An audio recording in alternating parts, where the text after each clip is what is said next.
Welcome to Ream Library. My name is Tom Landy. I'm the director of the McFarland Center for Religion, Ethics, and Culture.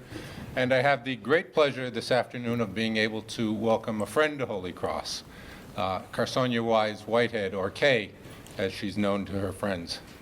My first real memory of Kaye is in the airport at Bilbao, Spain, where we were waiting in line. We were on the Ignatian pilgrimage with some faculty who were here, and we were in line because her bags got lost, and Kaye was busy, A, mourning that she was missing her two sons a great deal, and she was going to be away from them for the longest she'd ever be away from them, and B, of course, that she had no luggage and was 10 days in Europe with a group of people who were there. It was a trial by fire for her, but one that she passed with great grace. We did eventually get her luggage back, but more importantly, we learned as a group really how much we loved being with Kaye. And we learned very quickly, it became apparent to us, A, that Kaye was a force of nature, and B, that she was really a very, very gifted force of nature, and someone we enjoyed being with. In the irony department, I can't tell you how many times I heard Professor Amy Wolfson say to me, wouldn't it be great if we could get Kaye to come to Holy Cross from Loyola in Maryland, where she was? If you've ever heard the Woody Allen phrase, if you want to make God laugh, tell him about your plans, Kaye is still at Loyola, Maryland, and Amy Wolfson left Holy Cross to go to Loyola, Maryland, is now the academic vice president there. So a little irony. I know that pretty soon I'm confident that Amy will have the pleasure of being able to promote Kaye from assistant to associate professor when that process is all done. Kaye Whitehead is assistant professor for communication and Africana and African American studies at Loyola University, Maryland, and founding executive director of the Emilie Francis Davis Center for Education, Research, and Culture. Kaye was a documentary filmmaker before she went into academia and was a 3-time Emmy nominee for those documentaries. She's a poet. She's a very talented teacher who's been recognized for that. She's a historian who works in the Black documentary tradition, focusing on studying the different ways that people document their stories through diaries, letters, editorials, and oral interviews. Her research and publications address the complex interrelationships between enslaved and freeborn 19th century women, Black women, and they investigate the ways in which race, class, and gender coalesce in the American classroom, political environments, and social arenas. Her 2013 Carter G. Woodson lecture, Sparking the Genius, and a book, Notes from a Colored Girl, The Civil War Pocket Diaries of Emilie Francis Davis, were both published in 2014. In January, she published Letters to My Black Sons, Raising Boys in a Post-Racial America, a compilation of letters and poems written to her two sons, Kofi and Amir. Over 14 years, she's documented everything from their first steps to their first encounter with racism, from their questions about race to their questions about falling in love. Kaye seems to be a regular at the White House. She's presented at the White House's Black History Month panel for the last 3 years and was a featured speaker at the 2014 Youth Mentoring Summit on the 50th anniversary of the March on Washington. In 2014, she was awarded the Lifetime Achievement Award from the Progressive National Baptist Convention.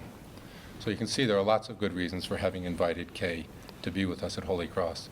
Her talk today is called From the Civil War to Ferguson, the Role of the Black Church as a Training Ground for Activism. She's going to explore the role of the Black Church in the context of American history, the recent events in Ferguson and New York, and the African American experience. So please join me in welcoming Kaye Whitehead.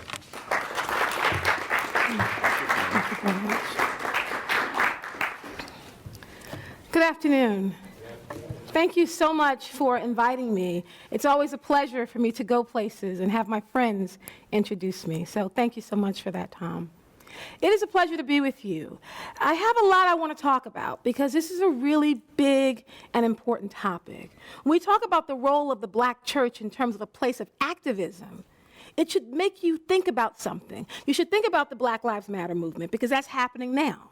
You should think about the Civil Rights Movement because that happened before. You may even think about the Civil War because the Black church played an active role during all those times. I think the best way to get started is I want to begin with a video because when I talk about the phrase Black rage, when I talk about black anger, when I talk about black frustration, I want to make sure we're using the same terms. And to do that, I want to start with a piece that Lauryn Hill did that we then cut images around that talk about black rage. We'll start with that, please.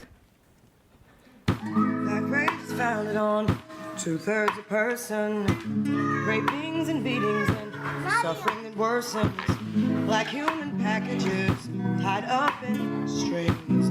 Black rage can come from all these kinds of things. Where were you when Ferguson happened? It was an amazing experience for those of us who know the history, who've studied the history, and in some ways never thought we'd live out that history. I remember when Ferguson exploded and the pictures started coming across my phone lines. And people started saying, Dr. Whitehead, what are you going to do about this? Are you on your way to Ferguson? What are the next steps for this movement? Because I talk about being an activist and ways in which my scholarship and my activism come together. And I realized when I told the young people in front of me, this is actually not my struggle. The struggle that is in front of us belongs to the young people of today. It's college students who are leading this struggle. It's high school students who are leading this struggle, not people like me. I'll tell you why I knew that. They called me and said, Dr. Whitehead, come on out with us. We're going to die in today, and we want you to die in with us. I said, absolutely, I will be there. What time? They said, 1 o'clock. I'm like, ooh, I have office hours. I can't make it at 1 o'clock. I said, when's the next movement? I'll come out there with you. 7 o'clock that night, we're shutting down the highway, Dr. Whitehead. Come out and shut down the highway with us. I said, what time? I will be there. 7 o'clock. Ooh, my son has SAT prep. I said, okay, every step of the way, I'm reminded that those of us who are more invested in the system, those of us who have to pay mortgage and have to go to work, we have to find ways to bend our privilege to help young people to do what they have to do. 20 years from now, you will not remember your chemistry exam. You won't remember the physics exam or the paper you wrote, but you will remember if there was a movement in this country and it passed you by. You will remember not using your voice and using your pen to raise your hands and do something about it. You will remember that. Because there are people that from my father's generation, they remember. And they talk about the civil rights movement, and they remember how they were too busy to go, how they missed the bus, how they slept in, how they didn't think it was important. And now 20 years later, they regret not being there when change happened. The black church has been a role in terms of activism. In 1853, Unitarian minister and abolitionist Theodore Parker of Massachusetts, he said that he did not understand the arc of the moral universe. He could not calculate the curve nor complete the figure by experience of sight. He said the arc was long, but that it bends towards justice.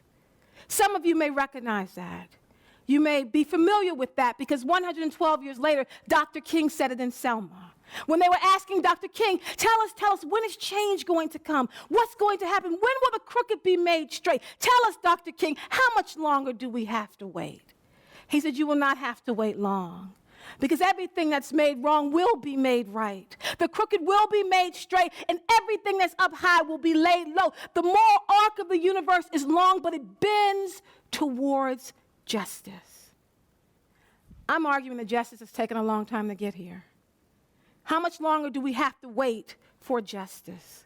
When I look at what's happening, not just in Ferguson or New York or in Florida or in Baltimore or in Ohio or in Virginia, I am concerned that we have gotten confused about what justice means. When I think about this difficult and painful season, I lift up the names of the people that have gone on. Michael Brown, Eric Garner, John Crawford, Jordan Davis, Trayvon Martin, Ezell Forward, and the one that affected me the most was Tamir Rice.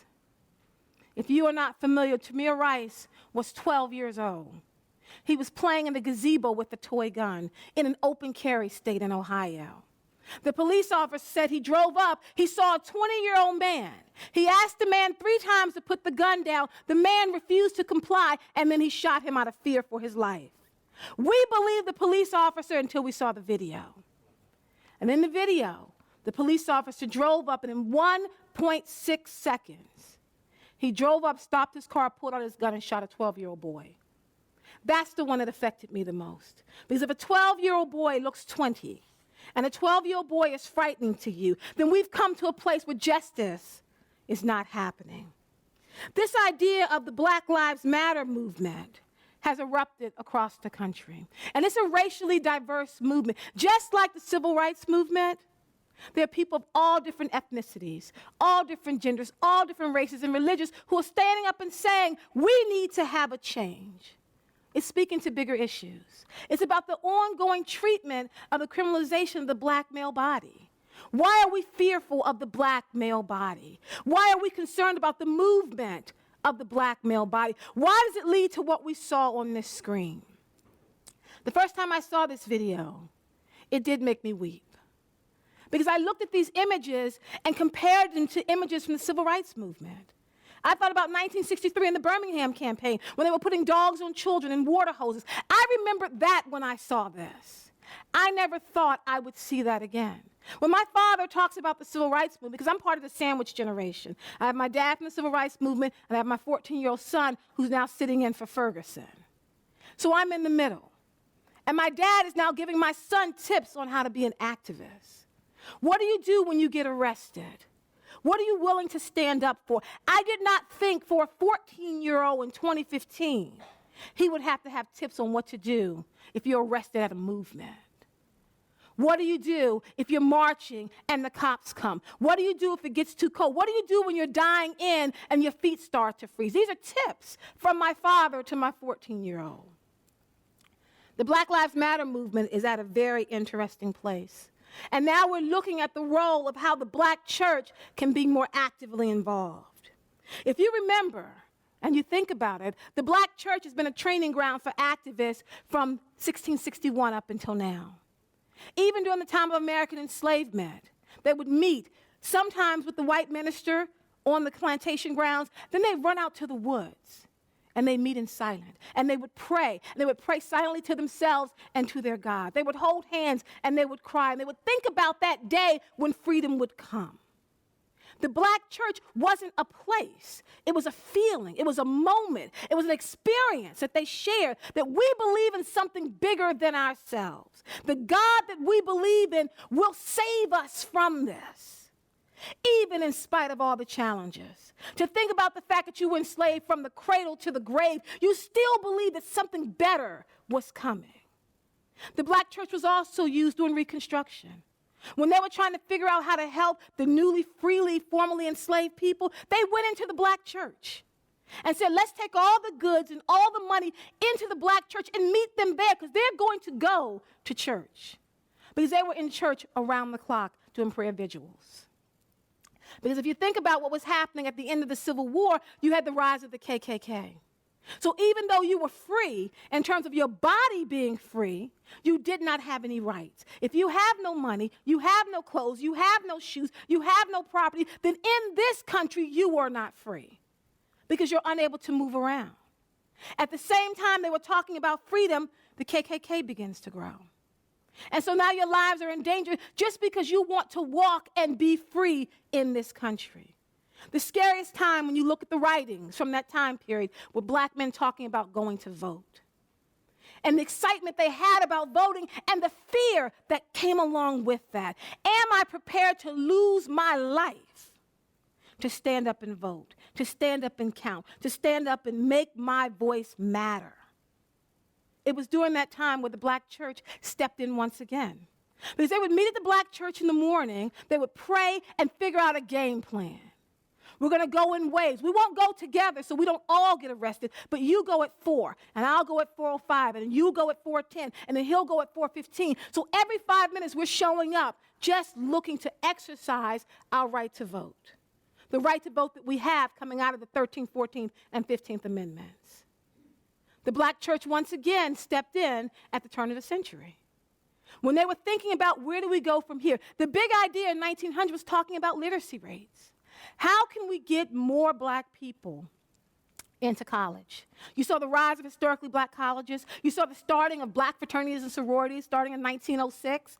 How do we get more black people to graduate from college and then take on the role of being that next generation? Because in order for us to move forward, we have to be educated. That was the struggle. That was the understanding. I think that's a simple concept. that if you want to do something different in this country, you need to be educated to do it.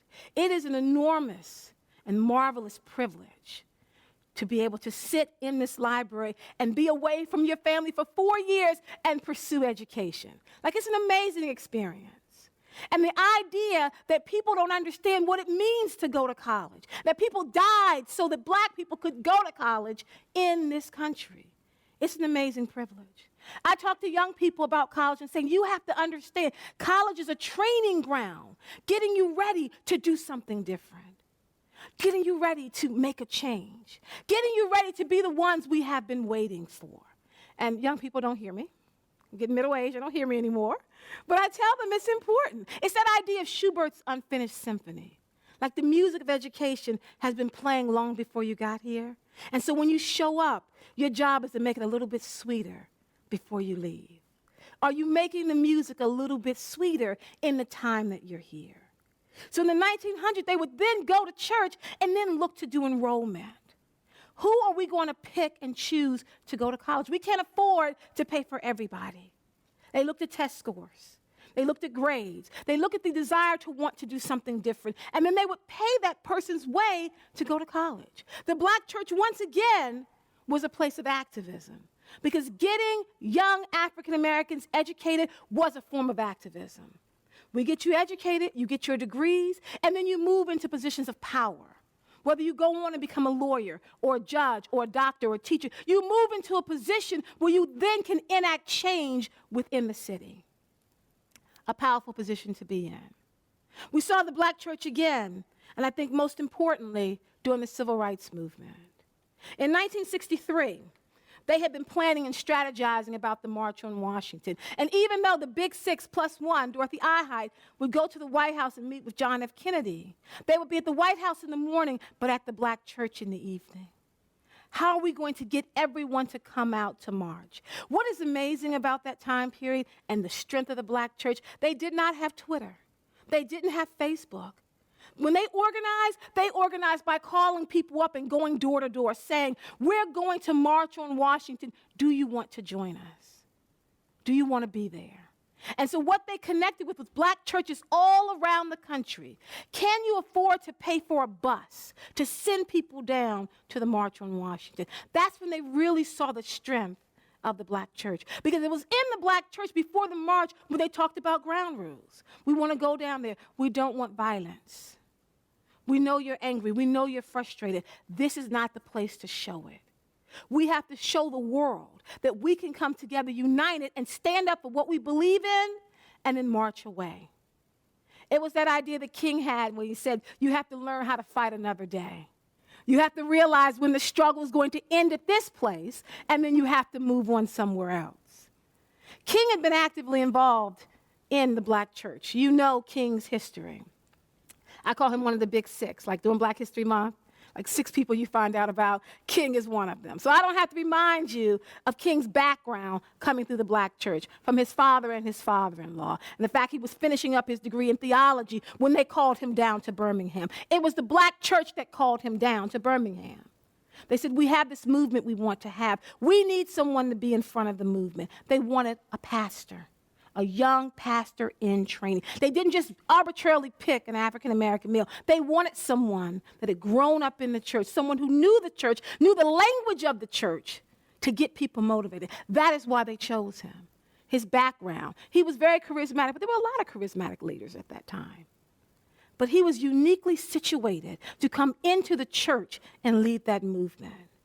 King in his writings talks about how he struggled with wanting to do this. His desire was to go back to Atlanta and to have a church. He wanted to take over his father's church and live out that dream that his father had always told him about. So when they got that call to him to say, we want you to come down and lead a movement through the black church, he said he wasn't sure if he was ready. There's a wonderful interview with his wife, Coretta Scott King, who talks about how they prayed and cried all night as he was struggling with this decision. Is this where God wants you to be? Because sometimes when you're called to do something different, you have to know that you're being called to do that. Like you have to be uniquely convinced that this is the work that you have to do. And Coretta said, I would ask him all the time, are you prepared to die for this? Because when you leave, you might not come back home. She said the bigger question for her was, am I prepared to lose you? She said every time he walked out of the house, she realized she might never see him again. But she trusted two things, she said. She trusted the black church, and she trusted her husband. She said, I believe that God is going to protect you. You go down into the church will take care of you. They will give you a place to live. They will feed you. They will make sure you're taken care of. I can't go with you, but you go down to the black church. They will take care of you, and they did. And that's how they organized the Montgomery Bus Boycott, from church to church. That boycott lasted 281 days. When people ask me whether or not the Black Lives Matter movement is going to last, I have to hold it up against that. It's been about 210 days since Michael Brown was killed. The Montgomery Bus Boycott went a lot longer than that. Can this movement survive the winter? And I don't mean winter in terms of weather. I know I'm in Boston, so I have to be clear. You know, winter means snow here. I'm talking about the winter of our discontent, the winter of struggle, the winter of being unhappy, the winter of having heartbreak and failure. Can it survive that type of winter? Are our young people prepared to fight every single day, even if you don't see victory in front of you? That is something I'm not sure about. Because young people want a quick victory, and I understand that.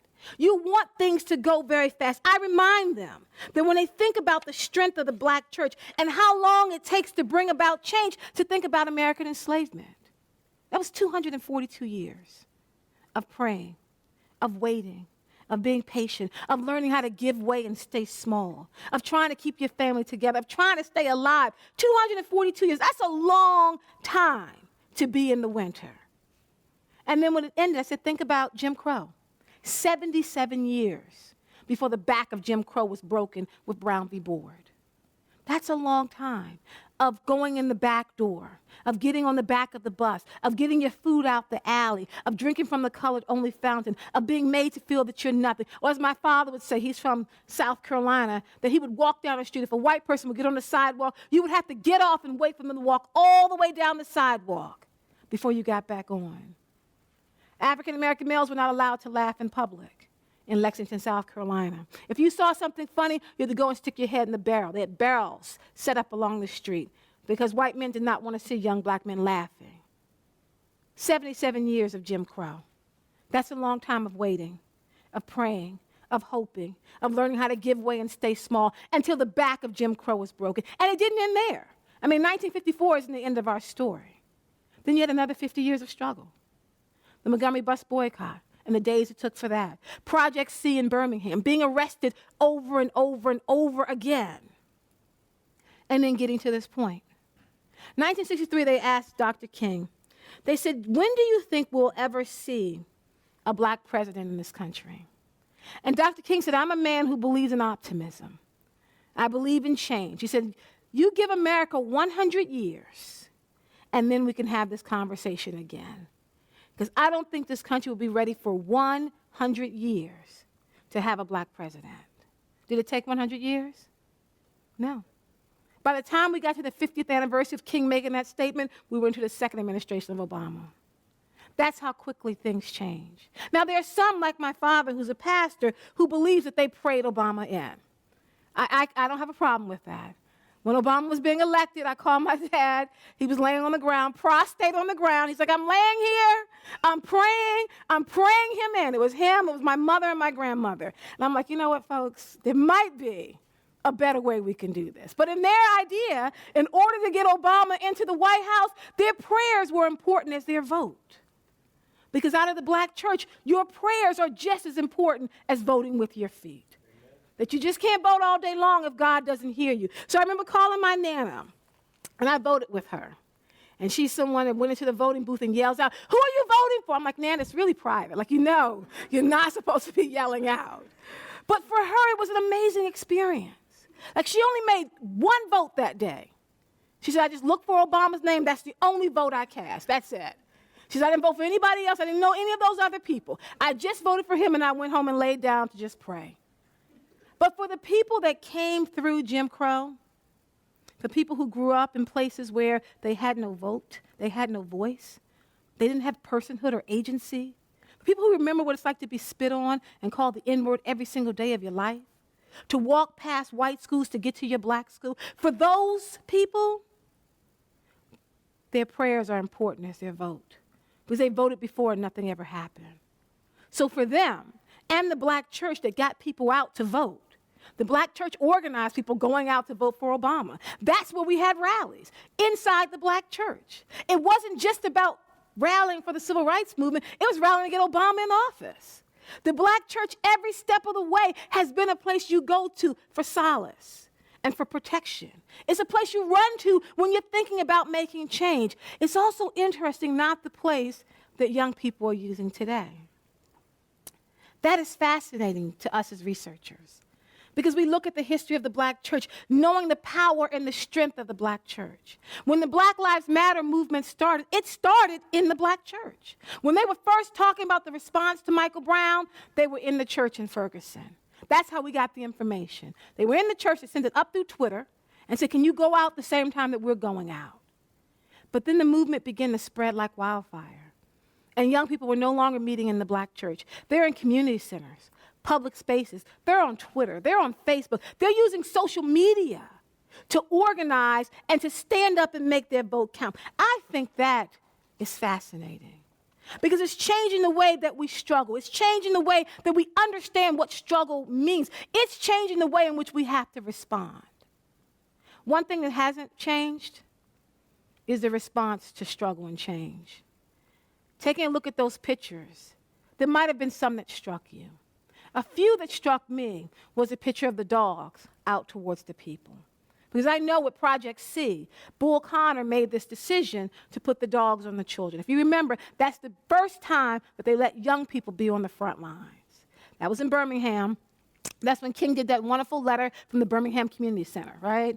That's what my kids think. I'm like, it was a jail. He was actually in jail writing this letter, but someone had to go. Someone had to stand up. They met at the black church that morning. The folks that were King's age said, we have to go to work. They were feeling tired with struggle. We've been struggling for so long, and we have not seen anything change. The young people, the college students, stood up and said, we'll go. Which King said, it's like that idea of what the Bible says, whom shall I send? Send me. They said, we'll go. We don't know what's going to happen, but we will go down. And the college students got up and went down, and they marched. And they got arrested immediately. They got out 2 days later. Was their spirit broken? No, they went back again. I think it's amazing if you've ever listened to them talk about it. At some point, prison became the place to go, which I think is amazing. You talk to the girls, oh, yes. You know, I got my bag with my rollers and my curlers and a new shirt and a blouse. I'm going to prison. Who's going to prison? We're all going to prison. I might meet a man in prison, because prison was the place to go. You knew you were going to be arrested. Everybody was going to be arrested. You were arrested. You were kept in prison. The girls in one prison, the guys in another, they would sing to each other. But to them, they were in the middle of making change happen. While they were being arrested, their parents and grandparents were in church, and they were praying. Because they said, we have to go to work tomorrow. But what we can do is we can pray, because our prayers are just as important as the work that our young people are doing. When the college students got tired, and they did, high school students joined them, and that is fascinating to me. 12th graders, 11th graders, 10th graders. Every time Bull Connor would arrest them, the next day more would come out. 400, 900, 1,000, 3,000, 4,000, all young people. The best story I heard was from Dick Gregory. Dick Gregory at that time came down late. And Dick Gregory said wherever he would show up, they would have the police there to arrest him. Like, he'd fly into a place, get on the front line, he'd get arrested immediately. He was arrested in Birmingham, along with King, along with Wyatt T. Walker, along with Bayard Rustin. They were all in prison. He said in prison with him was a 4-year-old boy. That 4-year-old boy was in prison for 4 days, sitting in the corner, sucking his thumb. And he was crying. He said his daddy was a pastor. His sister was taking him to get bread and said, let's go get with the movement. And he went with her to the movement. and he gets arrested. And Bull Connor said, I'm going to make this 4-year-old boy. You're going to be my example, child. I'm going to hold you in prison every day for a year of your life. 4 days they held him in prison. And on the 4th day before he left, Dick Gregory said he asked that little boy, why are you here? What do you want? The little boy said, I just want my Tatum. I just want my Tatum. Couldn't even say the word freedom, but he knew what he wanted. And Dick Gregory said at that moment he realized you don't have to be old to know how to do the right thing. Here's a young boy whose daddy was a pastor. He said he'd heard the right thing all his life, the 4 years he had. And he was willing to go to prison for his Tatum. Because in the black church, everybody in the church was going to prison. So all the deacons were there, all the ushers were there, all the first ladies were there in prison with him. The strength of the black church. As we begin to understand how we then can mobilize behind this, we have to realize that the struggle for freedom in this country and equality for people of color has always been three-pronged. That first prong has been a legal prong. The first documented case happened in 1849. It was Roberts v. the city of Boston. I thought that was great since, I'm in Boston. But this is the place where you had that first account to want to have segregated schools. Black folks went to court here in Boston asking, can we please segregate the schools? They lost the case, but in 1849 they had the strength, they had black lawyers to be able to go forward with the case. The second part of the struggle is about, I was going to say compromise, and I struggle with the word compromise. Compromise is the word that King uses. Bayard Rustin says it's about giving way. It's about staying small. But that second part of the struggle is knowing when to fight and when to walk away. If you've seen the movie Selma, which gets it wrong in many places, but one thing that you might have seen is there were 3 marches that took place. And there was one march with King where they turned back before they crossed over the bridge. And King said that was a deliberate decision, a strategic decision. Why cross over the bridge when we're not going to get what we want? We have to know when to turn around. We have to know when to give way. We have to know when this struggle's not going to happen. That's the second prong. The third prong is about the black church. In times of despair and frustration and rage and anger, it is the black church that stands tall as a beacon of hope. I spent a lot of time thinking about Boston in preparation for today.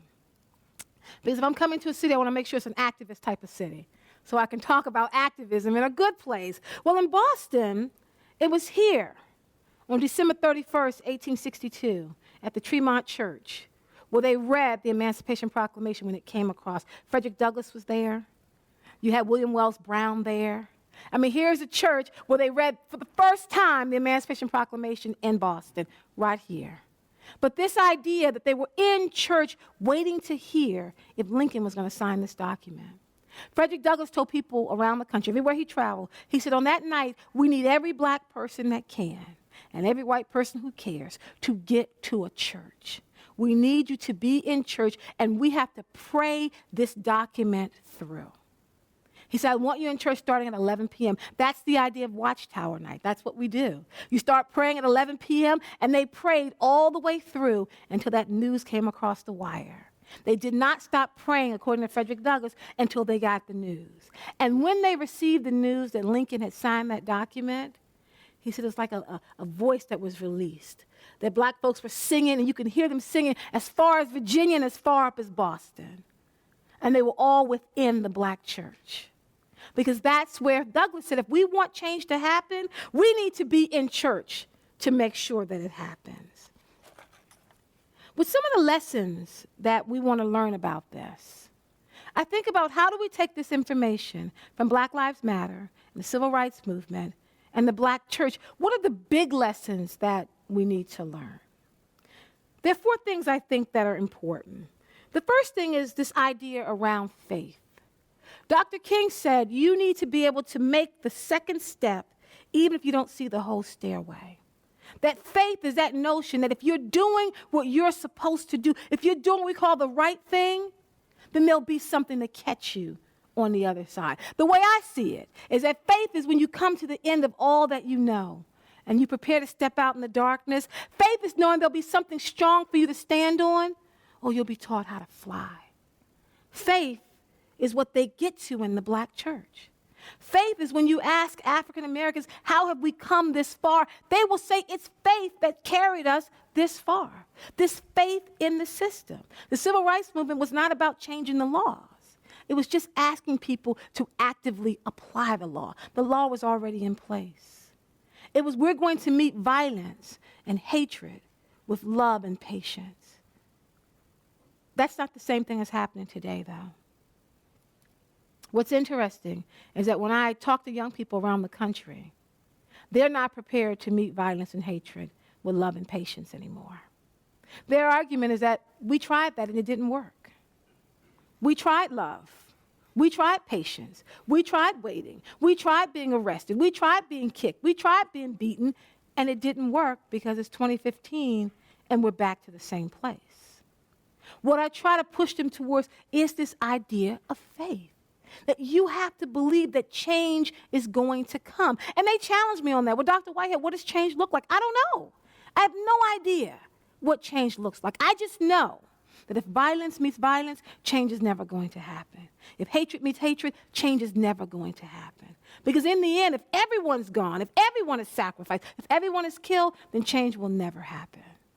So that's one of the things that we do with our teach-ins. We're trying to help people in the Black Lives Matter movement begin to just move away from meeting violence with violence and think about other strategies. What else can we do to bring about change? So faith is that first one. That second idea I had is around opportunity. Dr. King said you have to recognize when a gear is shifting and be ready to move. The way they explain this gear shifting, they talk about Rosa Parks. At her funeral, they stood up and said that when Rosa Parks chose not to get up, that a gear shifted somewhere in the universe and life would never be the same again. I find that to be amazing, that you make a decision and a gear shifts. Now, that's the story that's told for the public. Behind that story is the rest of it. The fact that Claudette Colvin, a 16-year-old girl, was the first one who chose not to get up. She was going to be the Rosa Parks. If you don't know who Claudette Colvin is, Google her. She has a wonderful speech online called When History Passes You By, because she was going to be the Rosa Parks. They said, we have found her. They thought she was the perfect candidate. She was strong. She was bold. She was willing to go to prison. The problem they found out is that she was an unmarried teenage girl. They said, we cannot get behind an unmarried girl. And that night, at the church, they asked Rosa Parks, they said, would you take her place? Would you go on the bus on this day, since we already have the movement planned, get arrested, stand up, and be the face of the movement? Claudette Colvin says, at that moment, she sat there and said, history is passing me by. Opportunity. Do you know when it's your opportunity to make a difference? Do you know when it's your moment to stand up? We all have moments when we have to stand up. We all have to know when it's time to do the right thing. Are you prepared to march in the right direction even if you're marching by yourself? That's very difficult to do. When you look at the work of Dick Gregory, he said that many times I would go down into the black church and I was trying to stir people up. Places like Memphis, Tennessee, places like Little Rock, Arkansas. People did not want to come with me. They were afraid. They'd rather let this opportunity pass them by. Dick Gregory said he thought about Esther, the book of Esther, and how you're being raised up for such a time as this. And if you're not the person to stand up, someone else is going to be called on to stand up. Are you prepared for that opportunity? When the young people with Black Lives Matter, and I was one of the folks they contacted, I said, are you willing to go to prison? Yes, we are. I said, are you willing to die? Yes, we are. Then you need to get off the phone with me and go and march, if that's what you want to do. If you believe in this, and I wish I could join you. I wish I could come down to Ferguson and join you. Because if this is about making history, about making change, you will remember this. The days when you pull the reins of democracy and you shape this country to remind itself of how it could be when everybody has a voice. That's making history. That's taking advantage of opportunity. Do you know when opportunity is calling you? So that first lesson is around faith. That second one is around opportunity. The third one is around talent. Talent is a difficult thing because talent is something that other people have to recognize in you. I think of it this way. When I was in high school, I wanted to quit school and join a band because I believe I could sing. I mean, if you heard me in the shower, I sounded like Whitney Houston. And I was like, I told my father, this voice cannot be kept from the world. Like, I've got to share this. My father said, I agree with you. I said, I need to quit school and join a band. Absolutely. Let me buy you a tape recorder. Tape yourself, and then we all can share in the glory of your voice. I taped myself. I played that tape. I thought it was the batteries at first and like the plug. But I recognized at that moment that talent is not something you recognize in you. It's something that others recognize in you. Are you a leader? How do you know that? Are other people following you? Because leaders are very powerful people. You can lead people in the wrong direction. Think of Hitler. You can lead them in the wrong direction. But if you have talent, you can find a place to use your talent to bend this world towards being different. That's what talent is, recognizing that. Dr. King did not know he was ready for that moment. They called him down there, and he rose to that occasion. Rosa Parks said she didn't feel she was ready to be the face of the movement. They called her, and she rose to the occasion. Do you know what you can do better than anyone else? I believe, and I come out of the black church, that everybody has something that they're here to do. Everybody. And if you're still here, you haven't done it yet. Whatever that talent is that's inside of you, your talent is not given to you. It's instilled in you to be used to make the world better. Do you know what you can do? Are you in line to take your talent and change this world? When I look at the young people in those pictures were frightening to me. Those were young men, and many of them who were not college students. They were brothers on a street corner who just recognized when something was wrong. And they were willing to stand up and be tear gassed because they recognized that something was wrong. That's what talent is. So that first idea is figuring out about faith. What do you believe in? What's bigger than you? What are you willing to stand up for? The second is opportunity, recognizing when opportunity calls and being willing to take that opportunity. Third is talent, knowing what you can do and being willing to use what you have to make the world better. The fourth lesson, I think, from this is around grit, G-R-I-T. Grit is very, very difficult to quantify. You can't buy grit, like you can't even grow grit in yourself. This is how I understand it. When my 12-year-old was 4, he was a little sick one day. He was playing in his room. He was up there by himself, and he sneezed. And he yells out, "God bless you, Amir." His name is Amir. He comes downstairs, and I say to him, I heard you upstairs, Amir. Why did you say, "God bless you, Amir"? He said, "Mommy, when you're by yourself, sometimes you got to bless yourself." I'm like, you know what? That's grit. Sometimes you got to bless yourself. Sometimes when people don't recognize what you have, you've got to bless yourself. That is that idea of being willing to go the long haul. Knowing it's going to take 300 days, knowing it's going to take 20 years, knowing it might take 200 years, but if change is something that you believe in, then you go as long as you can go. And when you can't go anymore, you pass it on to the next generation, and they have to go for you. For those of us who are the sandwich folks, which is what I am, this movement has passed us by. What we can do instead is we can bend our privilege to help young people like you make those changes. So because I couldn't go in Diane, it was really too cold for me, and I couldn't march because I didn't have my boots and I didn't have a hat on, what I could do is I could take blankets out, which is what I did. I took out coffee cards. I took out donuts at first thing in the morning.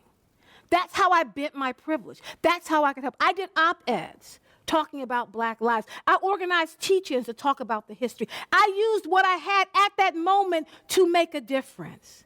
That's the challenge that we have. Finding ways to use what we have been given to make a difference. That is the strength of the black church. So as we begin to go forward and we figure out what the next steps are for this movement and whether or not this movement can make its way through the winter, we're starting to understand what that means for our challenge. We have to believe that we can make a difference. regardless of age or gender or history. We have to believe that change can happen at this moment, even if it's not a huge change. Even small change makes a difference. It's not always about leaps and bounds. Sometimes it's just about inches, moving this country towards what we're supposed to be.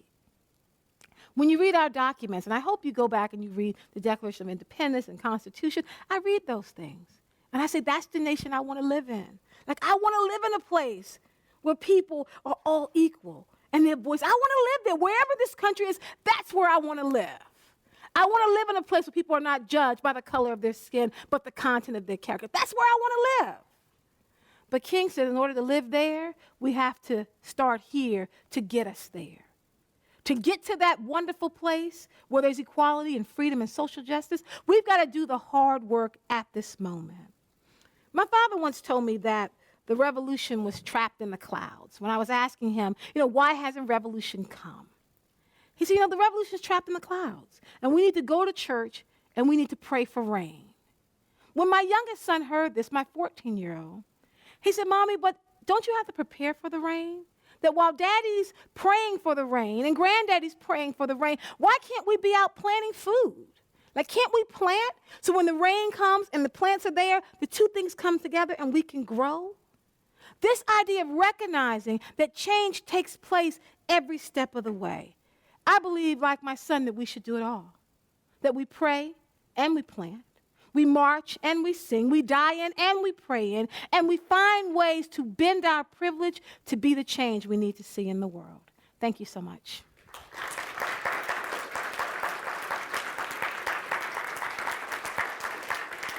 So I wanted to open it up if I have time for Q&A. If you have questions, I'd love to hear from you. I struggle with that system and that idea that we don't belong here, because that's what it's about. If the system wasn't made for people of color, what you're saying is that people of color are not a part of America. The American system wasn't made for Americans. It's people that stand in the way of the system being applied equally, not the system. The system's not broken. And I know that's a radical statement to make. People believe it's broken. The system's not broken. The system's working exactly as the way people are applying it. The idea is that when the civil rights movement happened, what they were looking for was an equal application of the law. The laws had been made. It's about policies and practices and procedures. It's not the system that needs to change. I believe it's the hearts and minds of individuals that need to change, because that is what's stopping us. When Michael Brown or Tamir Rice, they're not being shot by the system. They're being shot by individuals. Individuals who are recognizing that the change is taking place. So I don't think the system is broken. I don't think the system is only made for white people. I don't believe that. Because if the system was only made for white people, then I wouldn't be here with my PhD. We wouldn't be equal if the system wasn't made for us. We wouldn't have equal application of the law if the system wasn't made for us. We wouldn't have a Thurgood Marshall, right? Or Dorothy Hyde. We wouldn't have a Clarence Thomas, whether or not you can agree with his policies or not. We wouldn't have him if the system was not made for people of color. It is. It's finding ways to use the system to get the change you need to see. That's what we have to do, find ways to use the system to make it work for us. Because I recognize that the people who don't believe what I believe, which is an equality and justice for all people, women, men, children of all different races, religions, and creeds, they're not going to read my book. They're not going to read a journal article, but they will read an op-ed on Sunday morning with their coffee, which is why I do op-eds. And every time I do an op-ed, there's a guy in Dundalk, and Dundalk is outside of Baltimore. To me, it's the kind of place where they go outside and cut the Wi-Fi on. And there's one guy who waits for the paper, and he reads my op-eds. He absolutely hates me, and he writes me just the worst type of letters. I mean, he is a clear racist. But he says things like, I've read everything you've written. And every time you write something, I read it. And I listen to you speak on the radio. I don't like you. But he's spending a bulk of his time listening to me and reading my work. So I tell him that's not really a good job to have. Your whole job is focused on me. But I also recognize, as I tell him, I know you hate me, Mr. Such and Such, and you think I'm absolutely wrong, but I'm challenging you. It's making you write letters. It's making you find my work. Ultimately, that work is going to get in. Now, will the change happen with him? Maybe not. Maybe it's the people around him. I mean, I sometimes wonder if it's like this children of Israel theory, that those of us who are racist and old and that haven't figured out need to wander in the desert till we drop dead so everyone else can be free. I don't know.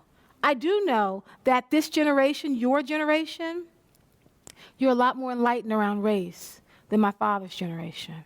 In my father's generation, they were right in the midst of Jim Crow. Like they know what it means to go to prison and to fight for change.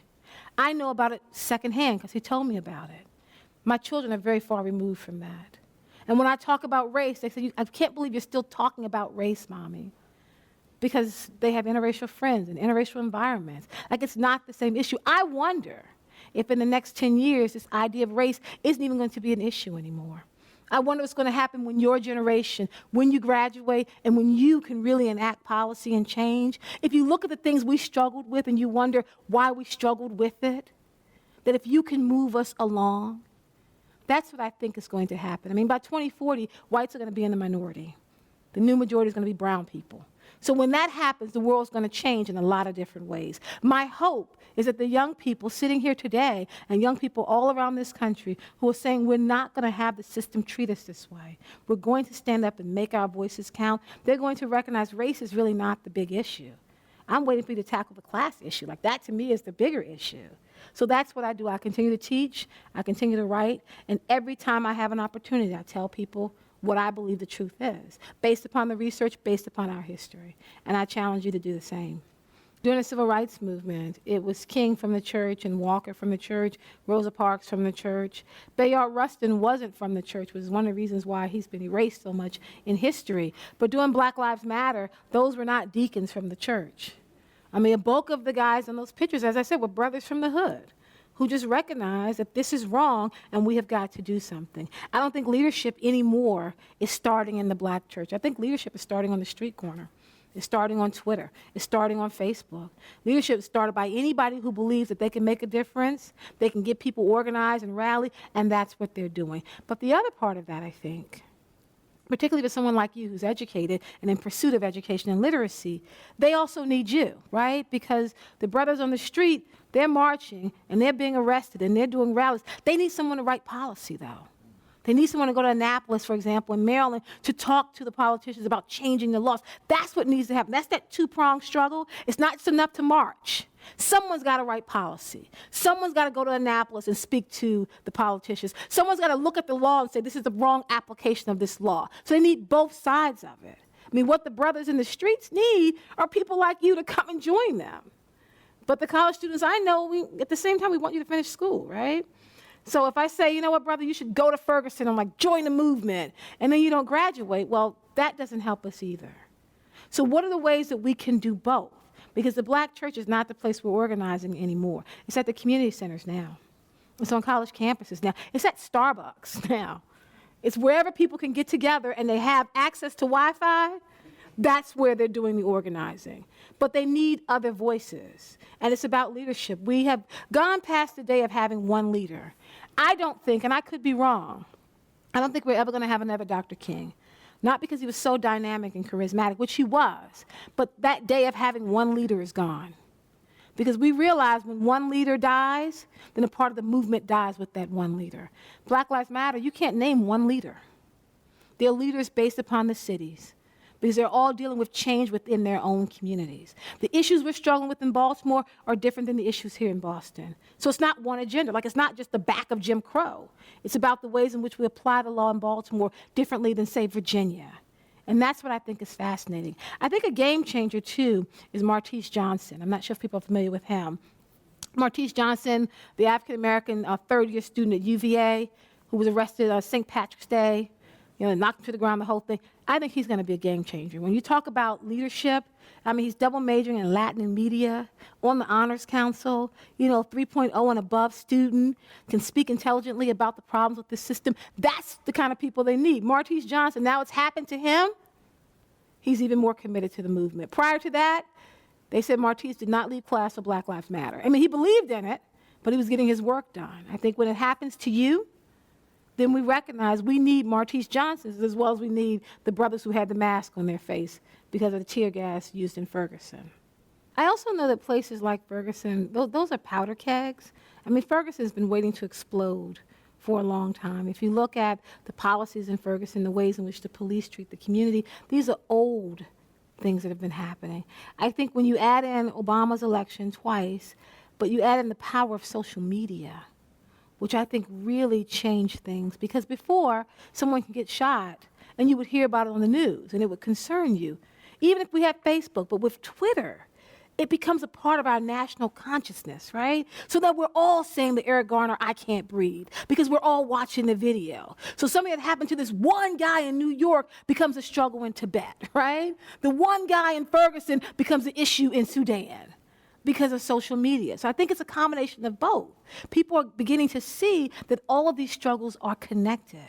These are powder kegs. I mean, Selma, when they went down there, I don't know if you saw the president's speech for the 50th anniversary of Selma, amazing speech on race. When he talked about, I am Fannie Lou Hamer, and so are you. Oh, it was amazing. Selma's a powder keg. I mean, that's going to explode. Voter registration is down lower than it was 50 years ago. The economic poverty levels are lower than they were 50 years ago. These are powder kegs. Baltimore is a powder keg. Well, I can't wait till you get there. Baltimore is a powder keg waiting to explode because the system hasn't changed in these places. He's going to, yes, we're going to pull him. Yeah. Mm-hmm. Will he help it or hurt it? I'm hoping you can help it and join me on the front lines here. I'll have you marching in no time at all. Bring your boots. But the idea that these are powder kegs. So if you have these powder keg situations, it will take a Michael Brown. It will take a Trayvon Martin. It will take a Jordan Davis where you look and go, enough is enough. It may not have been enough 2 years ago because it was happening 2 years ago. Why is it enough now? Because now we can spread it through Twitter and everybody's saying enough is enough. I mean, everybody went to Ferguson. And if you were not in Ferguson, then you have Ferguson in New York, right? You have Ferguson in Baltimore. Because we're all saying there's something wrong with the ways in which black men are being treated. How can we change this? Not change the law, because the system is working. How do we change the way in which these police officers, black, white, or Hispanic, are treating black men? So I agree with you. I just think there are other issues on top of it that we're beginning to see are very important.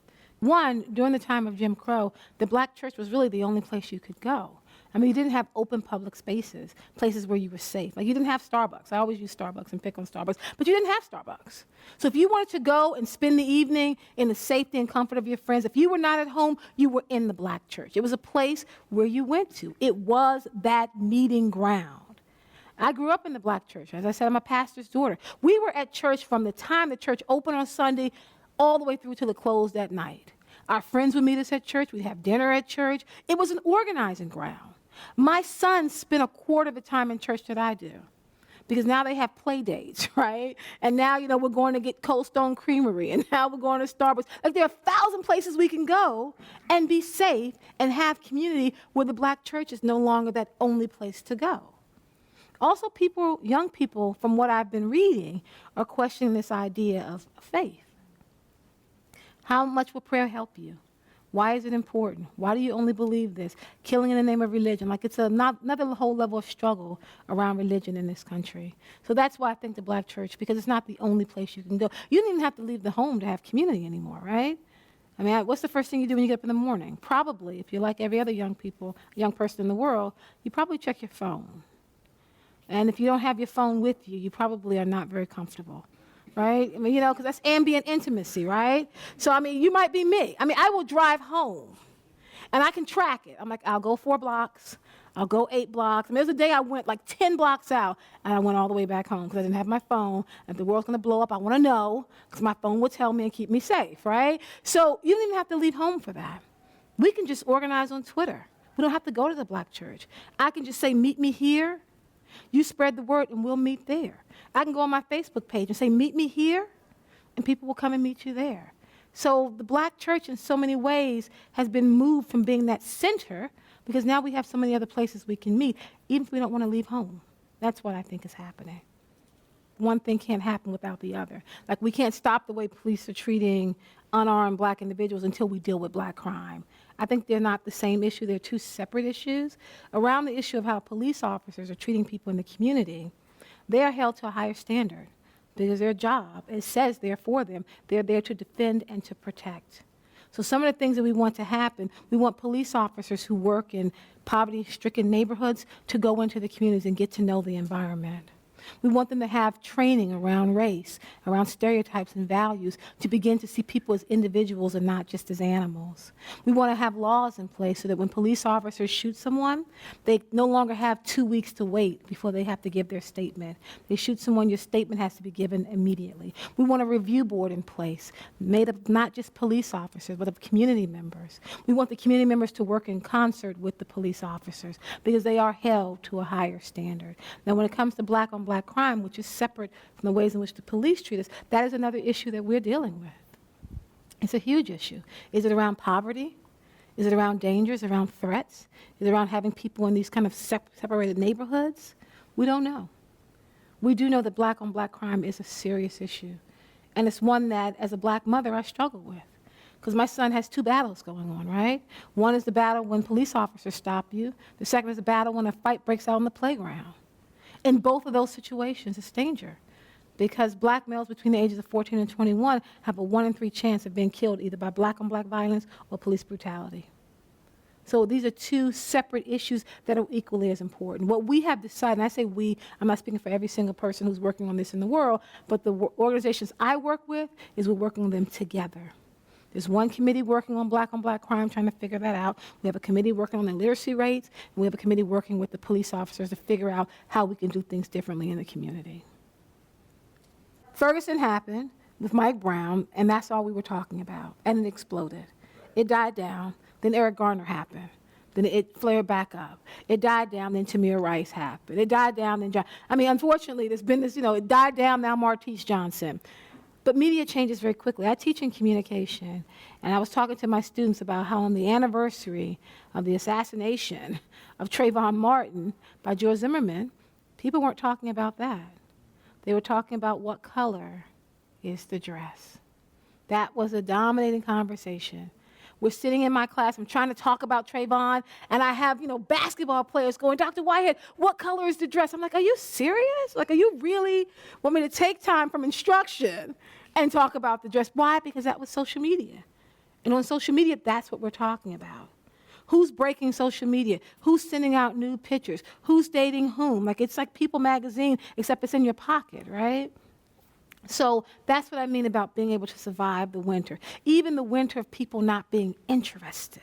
Like, that is hugely important because life moves so fast. I tell people you have to figure out the issue that you're going to work on and focus on that because you can't do everything. That's why I separated black-on-black crime and police brutality, because you can't work on everything. Like, 1 person, 2 people, 3 people can't do everything, but we can all work on the issues that are important to us and work at the same time. So how do we keep it in front of the media? That only seems to happen when an issue happens. But while we're waiting for another issue, because issues are always happening, we have a committee of people going down to Annapolis, using Baltimore as an example, going before the politicians and testifying, talking about changing the laws. That's why I said we need people like you, because the media is not going to be interested unless it's a Marty Johnson, right? Unless it's a Michael Brown. They're not going to be interested. We need people to do the hard work, and the hard work, you get no rewards for that. Sometimes that's the work you do in the darkness to make sure that the issue is being resolved. So how do you find balance, right? Life and love and balancing all that. The people who were involved in the civil rights movement, a number of them left college, and many of them regret that decision, that they left college and did not go back and finish. Because over the long haul, we need more African Americans to get their college degrees and to continue on, particularly African American males. So I tell young people, you have to figure out when do you stand up and when do you go to class. Because the movement is going to continue with or without your degree. But having a degree means you can move to the front of the movement, or you can continue to be in the picture standing on the street corner. Because when the movement ends, if you can't get a job, then you really can't continue to be a part of this system. So it's finding ways to strike the balance, knowing when you can do something. I tell young people in college, you can write an op-ed. To me, that's the easiest thing. 750 words. Put the issue out in the local newspaper. You can run a teach-in on campus. You can mentor at a local high school. You can find ways to make change on a small scale. Not everybody should be in Ferguson, because Ferguson is not the only place in this country that has a problem. There are black people suffering everywhere. There are Hispanic people suffering everywhere. There are economically impoverished whites suffering everywhere. So how do you use the place where you are to continue to move in your educational process to make a change. You got to pick and choose. Because going through all of this and then having no degree at the end, I think is a waste of time. And I say that as someone who grew up where education was very important. I mean, I'm a third-generation college student. That meant a lot to my family. When I went to college, it was like a big deal for me to tell people I'm a third-generation college student. Like my daddy has his PhD and my grandmother had her PhD. Like, that's huge. So I knew I could not leave and join a movement and not finish school. So I had to find ways to balance, and that's what you have to do. Pick and choose your battles and pick them very wisely, right? Because whatever decision you make today, when you choose one thing, it means you're saying no to something else. So you choose to march, you're saying no to getting ready for your test. In the long run, that test is what will get you out of school, so then you can circle back around to the movement, because it's not going to change tomorrow. Give it some time until you graduate. They still need you. Thank you, Kaye.